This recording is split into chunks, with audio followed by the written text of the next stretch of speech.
হাবিব বলেন, থামো, বয়স্তুম মুয়াসসিরিন ওয়ালাম তুবআসু মুয়াসসিরিন।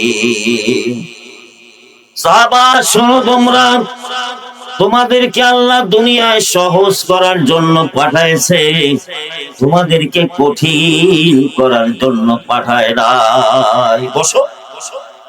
কেন ক্ষিপ্ত হইলাম? পাপন দিয়ে তাকদীর হে, পাপন দিয়ে আহকাম, ये मसला मुश्किल नहीं आए मर्दे के रदमान। पाबंदिए तकदीर नबाता तो जमादात, मोमिन फकत हकाम इलाही के पाबन। जम जम भी पिया फिर ना बुझी आबे जिगर की, जम जम भी पिया फिर ना बुझी आबो जिगर की, मक्का में गया फिर ना बुझी हुब्बे सनम की, मक्का में गया फिर ना बुझी हुब्बे सनम की, अरफा में गया फिर ना देखी नूरे खुदाई, यसरब में गया फिर ना हुई दिल में तसल्ली। सुभानाल्लाह। ক্ষিপ্ত হলো কেন? আচ্ছা, তোমাকে আমি একটা সবক দিই, আপনারা সবক গুলো শুনবে। যে তুমি মিথ্যা কথা বলবা না, পারবা? বলে এটা তো সহজ। এই যে আপনারা যারা আছেন, বছরে কি দুই একটা মিথ্যে কথা বলেন? বছরে মিনিটই কয় ডজন, সেটাই না কবে। এই সাহাবা সবক নিয়ে গেছে, হ্যাঁ এটা তো সহজ, পারো। বাসায় চলে গেছে।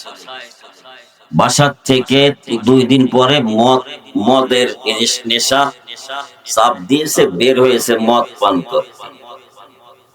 রাস্তায় যখনই বের হয়েছে মনে পড়ে গেছে, আমি তো সবক আনছিলাম, মিথ্যা বলতে পারবো না। আমি যদি এখন মদের আসরে যাই, আর যদি আবার কখনো রসুলের দরবারে যাই, রসুল যদি জিজ্ঞেস করি বসেন মদ খাওয়ার সুযোগ কি হয়েছিল কিনা, মিথ্যা তো বলতে পারবো না, সত্য বললে লজ্জিত হইয়া যাইব। আওয়াজ করে বলুন সুবহানাল্লাহ। আওয়াজ করে বলা যায়? দেখেন, একটা হাদিস শুনে আগে, এটা পরে বল। রাসূল বলেন, আল জান্নাতু কয়আম। ও আমার উম্মতের মেয়ে পুরুষ, জান্নাত কিন্তু ফাঁকা ময়দান। জান্নাত ফাঁকা ময়দান, কিছুই নাই, কিছুই নাই। ওই জায়গায় তোমার মহল আর বিল্ডিং এই দুনিয়া নামক বিদেশ থেকে করা লাগবে। দুনিয়া কি আমাদের জন্য দেশ না বিদেশ? ধরে কর বিদেশ। আমাদের আসল বাড়ি কোথায়? আসল বাড়ি কোথায়? জি, জান্নাত। আসল বাড়ি বুঝলাম কেমন করি? মা বাপের বাড়ি যেখানে, আমার বাড়িও সেখানে। আমার মা বাবার বাড়ি হলো এই যে কি জানো, এই টানা কালিয়া করে। এখন সন্তান যদি কোথায় যায়, সে ঢাকায় 10 তলা থাকুক, ভাই বাড়ি কোথায় কি বলবে? কালিয়া করে বলবে না? অবন্ধু, মা বাবার বাড়ি যেখানে, সন্তানের বাড়িও সেখানে। আমার আব্বার বাড়ি কোথায়? আব্বাজান কে? জোরে বলেন না। আব্বাজান কে? আদম আলাইহিস সালাতু ওয়াস সালাম। আমার আম্মার নাম কি? আম্মাজান হাওয়া আলাইহিস সালাতু ওয়াস সালাম। আদম বাসফে মাশার যুররিয়াতে আদম, বরজিরে রওয়ায়াত কে খতিবিও আমিরি, अन्नास मिन जिहाति तिमसाले अतफाउ, আবুহুম আদাম ওয়াল উম্মু হাওয়া। আমার আব্বার বাড়ি হইল জান্নাতে, আমার আম্মার বাড়ি হইল জান্নাতে।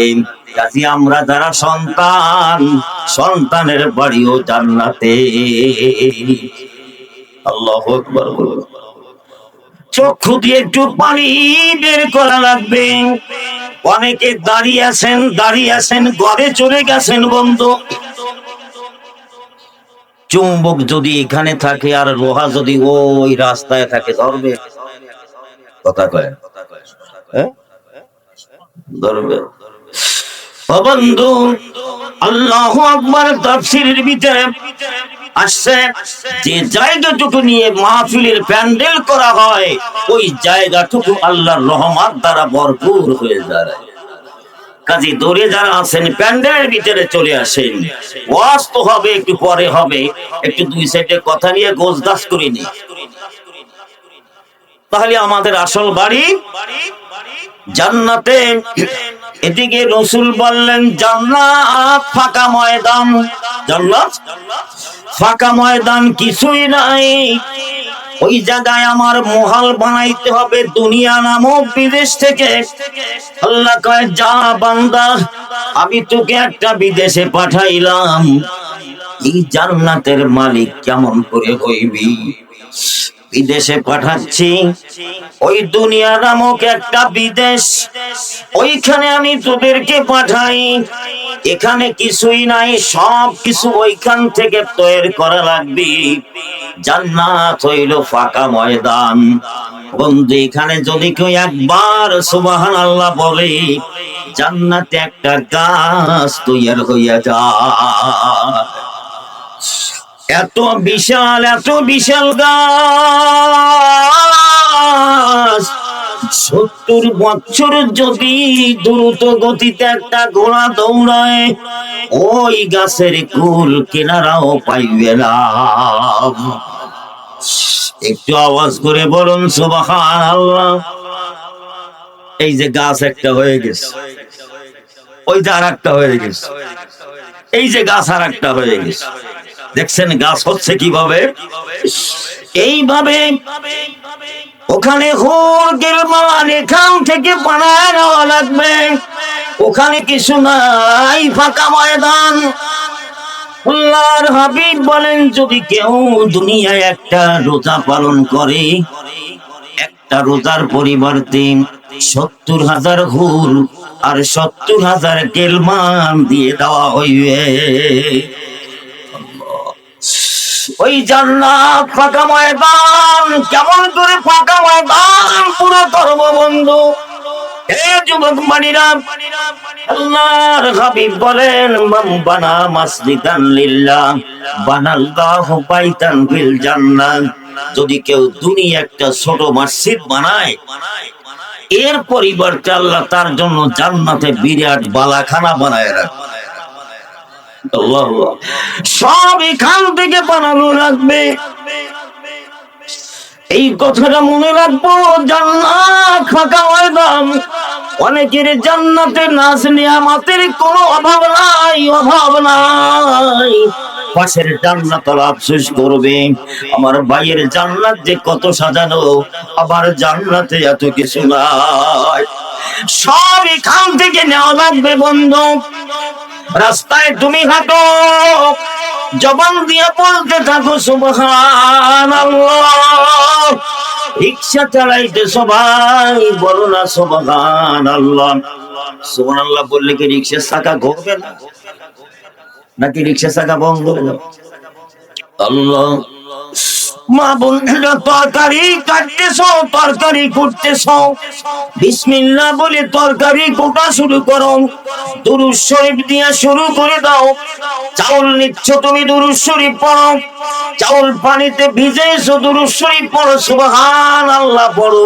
এইভাবে তুমি পাক করতে থাকো। তরকারি তুমি দিচ্ছ, তুমি বিসমিল্লাহ বললাম, সুবহানাল্লাহ বললাম, দুরূদ শরীফ বললাম। এই খাবারটা তোমার হলকমের ভিতরে যখন যাবে, আল্লাহর হাবিব বলেন তোমার ভিতরে খাবার যে নূর হইয়া যাইবে, ওই খাবার নূরে পরিণত হয়ে যাইবে।